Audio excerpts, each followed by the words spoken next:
At this point, I want to welcome up to the stage giving you a new title, Mayor Jorge Elorza, who's been outspoken on this issue as well. Thanks, Mayor.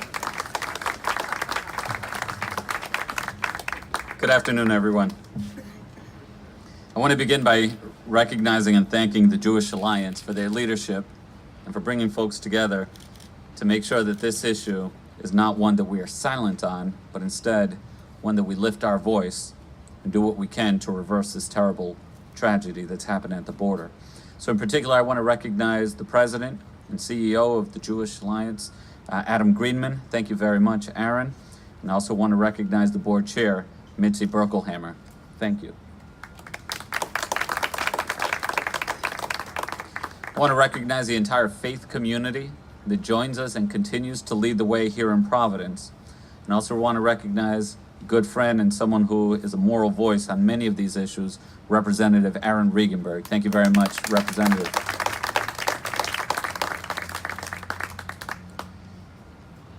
So, this is a very special moment personally for me in my life, in that my fiancée Stephanie and I are expecting a little baby in the coming days.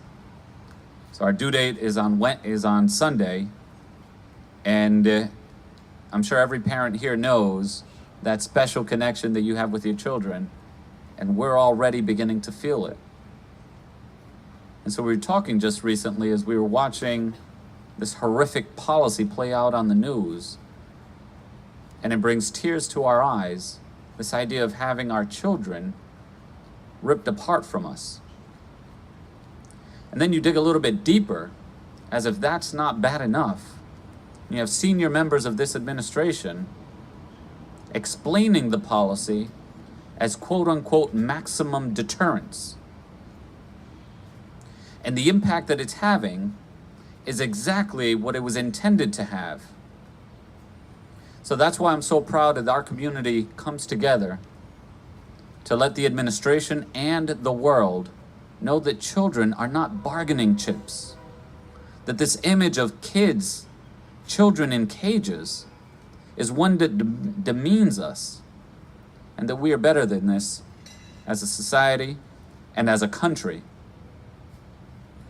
Just yesterday, a group of mayors met in El Paso, right by the detention facility. I unfortunately was not able to join them because I wouldn't miss the birth of my child. But one of my representatives was there in solidarity and in support, along with local Mayor James Diossa. And our message was exactly the same, that while we're encouraged that the administration has changed their policy, this is just one simple, small step of so many more that are required at this moment.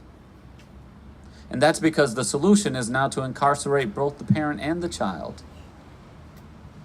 And what of the 2,300 kids that are already in detention that won't be immediately reunified?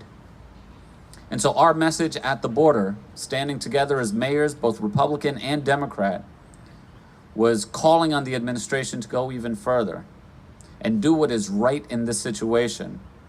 What any person of sane mind would understand as the right and just thing to do, which is to immediately reunify these families. And so while there's so much, frankly, to be concerned about in the world and in the country, we can take some bit of solace in the fact that here at the local community, it's a different kind of attitude and spirit that defines us. While children are being separated from their families at the border, just a couple of days ago, our governor signed a bill passed by the General Assembly that now gives driving privileges to dreamers right here in our community. And while we have that momentum at the state level, this coming Tuesday, we'll be unrolling a policy specifically intended to help undocumented immigrants navigate many of the difficult bureaucratic transactions that they have throughout the city. And so I know it's not the same as a pathway to citizenship. I know it's not the same as immediate reunification.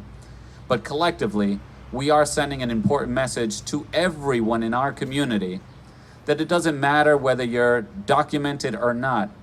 You are part of our community, and in the city of Providence and the state of Rhode Island, we have your back. Thank you all.